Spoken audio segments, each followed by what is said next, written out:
Welcome to the BCTLE Podcast. I'm Timothy Berkey.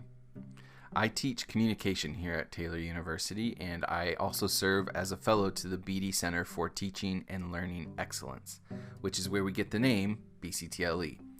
When I first started at Taylor, I was overwhelmed by the sheer volume of acronyms. I still am a little bit, I suppose, but the BCTLE came relatively quickly for me, as someone pointed out the similarities between this acronym and the familiar Sunday school song, the BIBLE. I don't know if you remember this one. BIBLE, yes, that's the book for me. Stand alone on the Word of God, the BIBLE. So I suppose instead it's something like the BCTLE. Yes, that's the center for me for teaching and learning excellence. Yes, the BCTLE. Something along those lines. Anyway, that's what helped me commit that acronym to memory. There's still a lot that I am unsure of, but I've been at Taylor now 3 years, and this is my first semester formally involved with the BCTLE. But the last 3 years have been a series of conversations with you, my faculty colleagues, who are passionate about becoming the best possible teachers and learners that we can be. Whether that's through BCTLE guest host sessions where I've listened to faculty who have been at Taylor 15, 20 years sharing insights, or whether it's the Engaging Teaching Today conference where I've learned about UDL and this generation of students, or whether it's through the Course Design Institute where I've sat down with colleagues from every department on campus and collaborated in designing courses along best practices. I've been so blessed by the BCTLE that when the opportunity to get involved formally came along, I jumped at the idea. I just couldn't stay away. Part of what I do at the BCTLE is coordinating and developing the programming that we roll out during a semester. The focus of that, by the way, is fostering a community on campus for faculty to engage in best practices in teaching and learning so that we feel encouraged and equipped in that most important task that we have here. And as we were discussing how we develop this community, something jumped out at me. Now, I don't know about you, but I have quite a long list of the number of podcasts that I'm listening to at any given point in time, whether it's when I'm driving or when I'm going on a walk or floating on the lake. I'm always listening to podcasts. And for me, part of the joy of a podcast is feeling a bit of connection to a community around a given topic. Even though I'm listening by myself, I often start to feel connected to the host. And when they reference other listeners, or when I encounter another listener out in the real world, out in the wild, I suppose, I feel a sense of kinship and community. And those are some of the communities that I'm a part of. They come through the podcasts that I listen to. And so that's sort of the origins of the BCTLE podcast.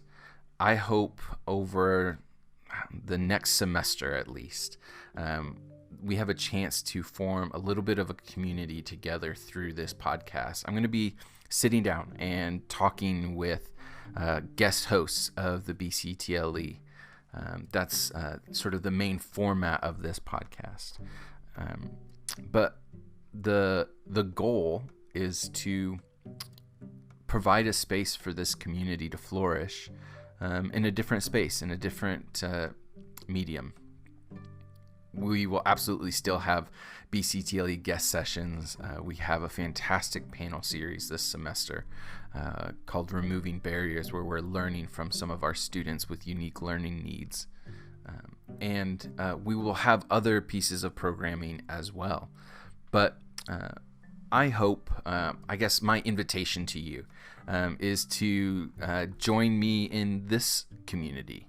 that you can find every other Friday here, wherever you find your podcasts. So today's episode 1, I don't have a guest this week. Due to some scheduling needs, we've had to reschedule last week's sessions, and so I don't have a guest host this week to sort of follow up with on their session. So instead, I wanted to share with you all a little bit of what the format looks like for this podcast, and to share a little bit about myself and my journey to the BCTLE and my current growth in development as faculty. So without further ado, welcome to episode 1 of the BCTLE Podcast.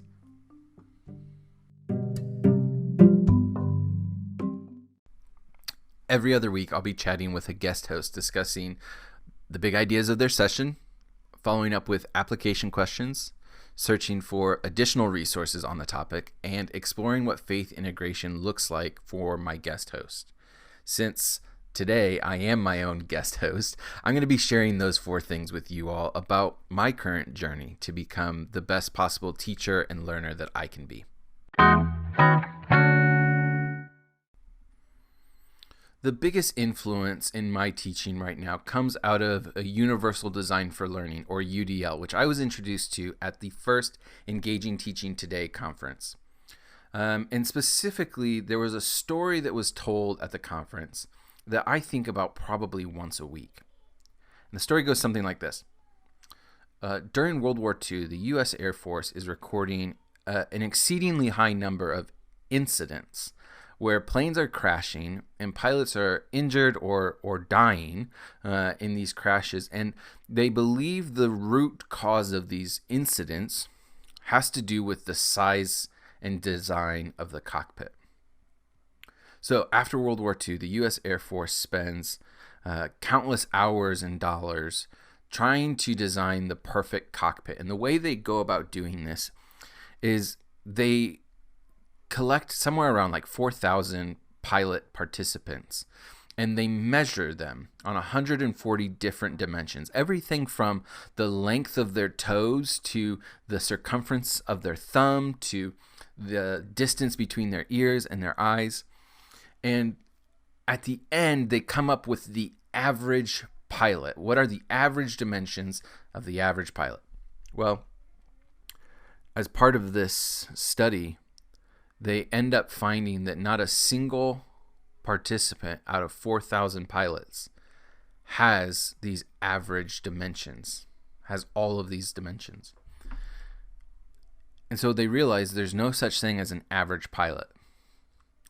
And the way that was translated for me was there's no such thing as the average student.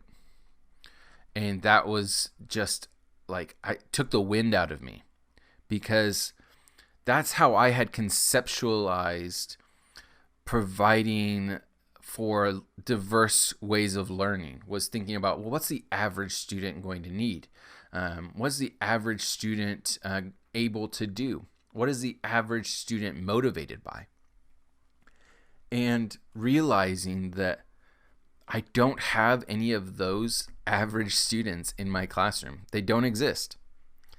Instead, UDL would encourage me to provide multiple means of motivating my students, representing my content, and multiple ways for students to express that they've learned that content.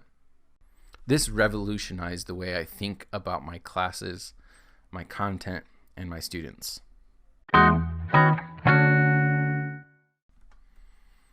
So what's the application of this big idea? Well, I'll give you an example.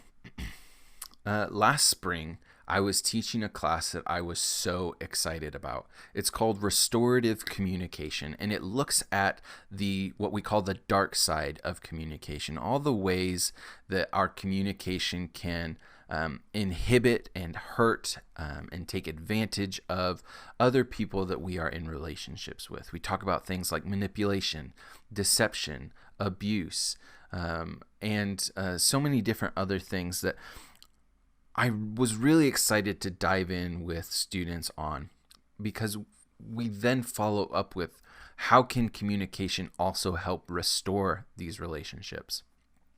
It's a really fantastic class, and I had a small group of students. There were 12 of us. It was very discussion driven, and then COVID hit. Sometimes when I'm feeling a bit more pessimistic, I think of the spring 2020 semester as the lost semester, because when we switched to emergency remote instruction, there were things that just sort of fell through the cracks.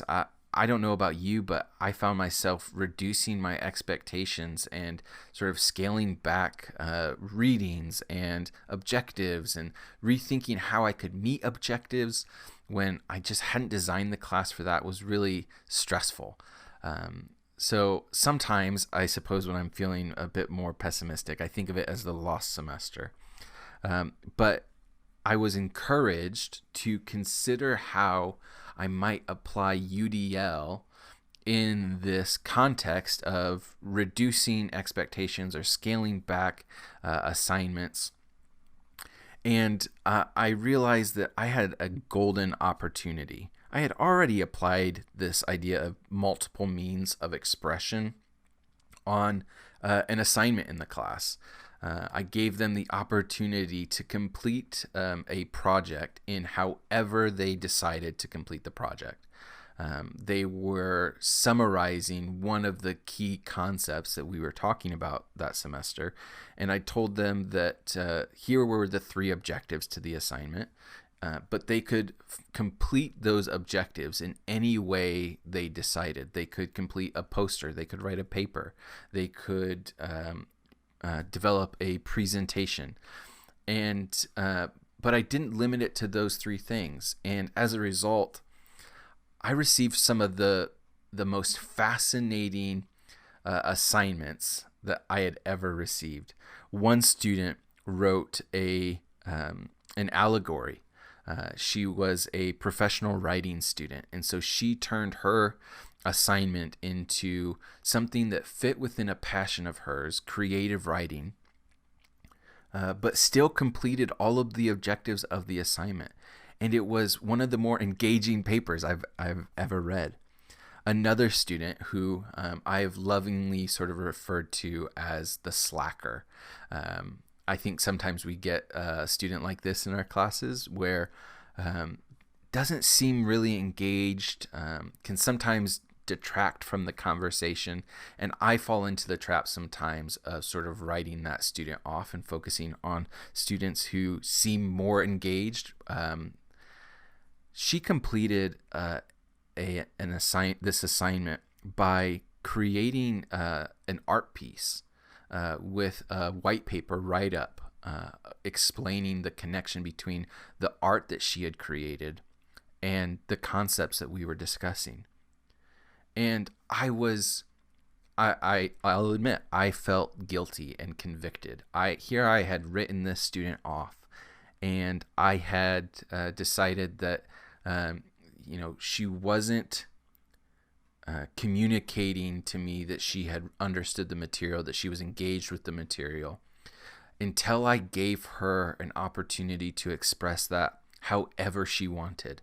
And then I was blown away by the depth at which she had engaged the material. So I had already implemented this prior to the switch to emergency remote. And so I had seen it be successful once already. And as we were sort of thinking about how we were going to complete the final exam, I was struck. I wasn't sure what was going to work. And then I remembered UDL. And so I decided that I was going to provide my students with the key objectives that I wanted to assess, and then leave it up to my students. And that seemed risky. I'll admit, it seemed a little less risky to do that on just an assignment, but to do that for a final exam, that was a little bit more.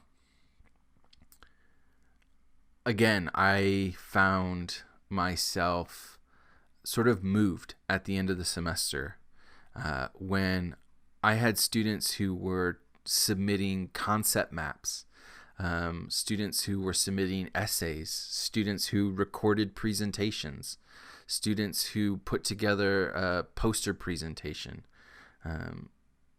The breadth of assignments that were turned in staggered me. I would say that out of those 10 or 12 students, I probably got 8 different kinds of assignments completed. And I was sort of taken aback at first. I thought, how am I going to grade these very different things? But what I realized was it was so much simpler to grade something that a student felt they were able to clearly communicate their learning than it was to grade a standardized multiple choice or essay exam, because the difficulty that they might feel in communicating their learning and expressing their learning. That's one of the ways that I have seen this work. I had that class with restorative communication. I had that with upperclassmen. And so I think there's probably a bit more freedom that I can give upperclassmen because they know how, hopefully, they have an idea of how they learn best and how they express themselves and that learning best. With underclassmen, though, or incoming freshmen, I can still provide them with these choices. Maybe a little bit more limitation on some of these choices, providing them with opportunities to grow in their presentation skills or their writing skills instead of sort of giving them a totally open field to go play in, providing them with a little bit smaller sandbox so that they can develop these writing and presentation skills that are so important, but they can also begin to explore their unique voice in expressing that learning within those areas. That's the biggest way that I've seen this applied in my own classes, and I am a full believer now in UDL. After I watched a student that I had assumed wasn't engaged find her voice because I allowed more options, I don't think I could ever go back to the kind of rigid restrictions that I had placed on my assignments before.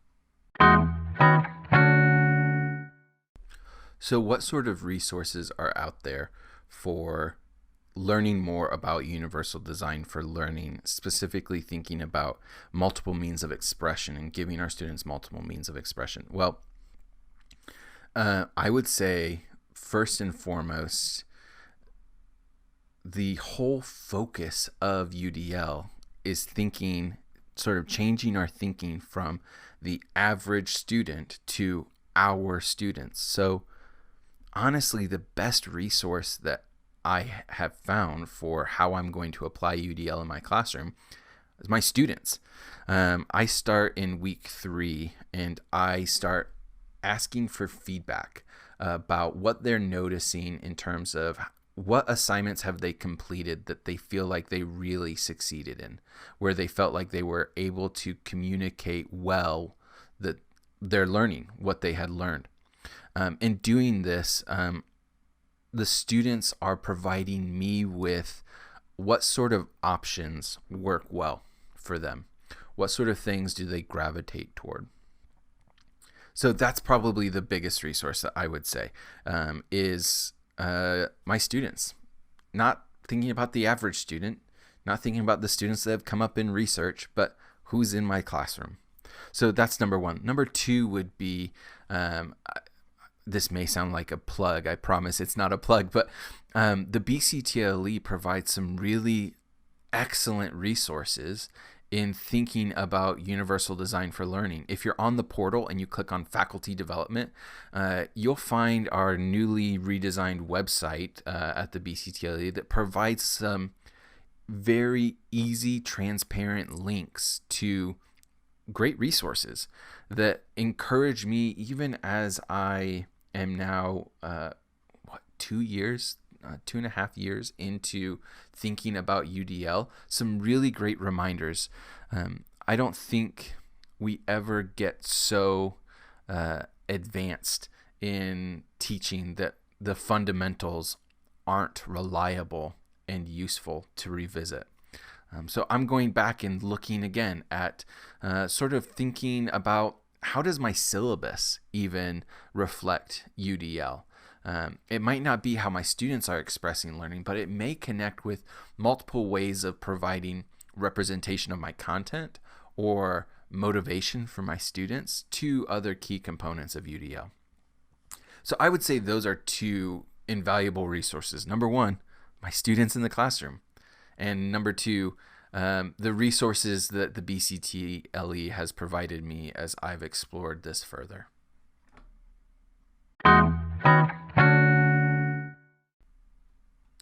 Each episode of the BCTLE podcast wraps up with a short discussion on faith integration. When I first started at Taylor, one of the questions I asked actually in one of the interviews that I had was, what does faith integration look like for the faculty members who were present at that interview? And the reason why I asked was because I was coming from a secular institution, a state school, and my conceptualization of the practical influence of my faith integrated into my classroom seemed to be different than what I would expect it to be at a school like Taylor. So I wanted to know what it looked like for faculty colleagues. And in that conversation, one of the things that came out of that was I remember one of the faculty in the room turned to another and said, we haven't actually talked about that before. And I realized that we talk about faith integration. It's a part of our fabric here at Taylor. And you've probably taken the faith integration course here at Taylor sometime in your second or third year. But how often do we talk about it outside of those sort of designated spaces? Are we talking about it in our department meetings? When we get together with a colleague over coffee to discuss a problem student or a really tough question coming up in a course, are we talking about how faith integration is being worked out in those spaces? I'm not having as many conversations about that as I want to. And I've been making it more of a priority in the conversations that I have to be intentional about introducing that into the conversation, because I learn about my own integration of faith and learning when I am collaborating with those around me, when I'm hearing how they are integrating their faith into the classroom. So this is going to be a focal point of each episode of this podcast. And I hope it's a highlight of the podcast, if I'm honest. I hope it's a part where we can create discussion on campus of what this integration looks like. I'm currently in the Faith Learning Integration course and thinking about it more intentionally than I might have before. But one of the things that I see specifically as it relates to this big idea that I've been talking about is at a maybe not necessarily a disciplinary level, but at a broader level, UDL is relational. And we serve a relational God who desires that relationship with us, who is providing us with uniquely designed opportunities to grow deeper in our relationship. And that's what UDL is. It's providing my students with uniquely designed opportunities that fit who they are, that meet them where they are, that absolutely invite them into deeper learning and an opportunity to stretch them in areas they don't quite feel comfortable with. But I often find that's what the Father is doing with me, inviting me into spaces I don't feel quite comfortable in, conversations or relationships that are challenging or difficult. But it's in those spaces that I'm finding my relationship deepen. My understanding of the Spirit and what the Spirit is about in the world around me is often directly found in those spaces of a unique design, meeting me where I am and providing me with the opportunity to express myself to a God that truly cares, is deeply concerned with me, who loves me enough to provide me with those opportunities. The Father isn't thinking about the average Christ follower. The Creator isn't thinking about their average creation. They're thinking about me and thinking about you. That's how I'm seeing my faith integrated into a concept like universal design for learning. Thanks for joining me for my conversation with myself, I suppose, for our first episode of the BCTLE Podcast. I want to tell you about some opportunities in our programming schedule in the upcoming weeks. Next week, we will have our second guest host session for the BCTLE, Dr. Melissa Jessup. Scaffolding learning experiences with the learner in mind can be challenging, and even more so with thinking about the number and diversity of our students in our classroom. So how do we create the right challenges so that all of our students can meet our expectations?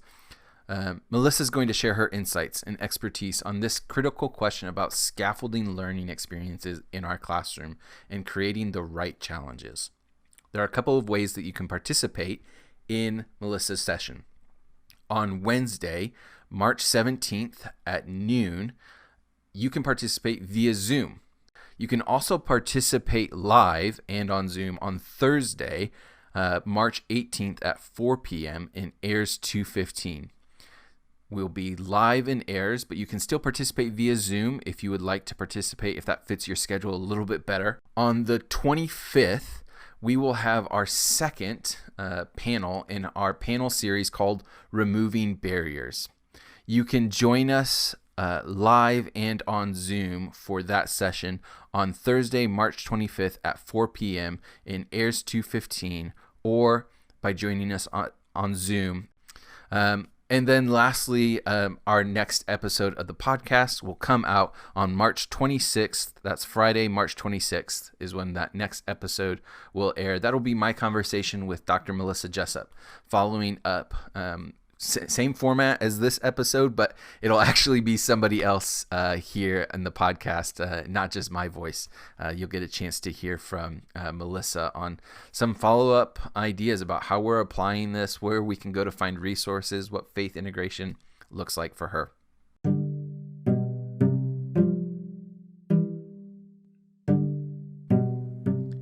We here at the BCTLE want you to know how much we see and appreciate everything you are doing for your students. We believe in you and are here to support you. I hope that today's conversation has encouraged and equipped you to make Monday just a little bit better. Thanks for listening.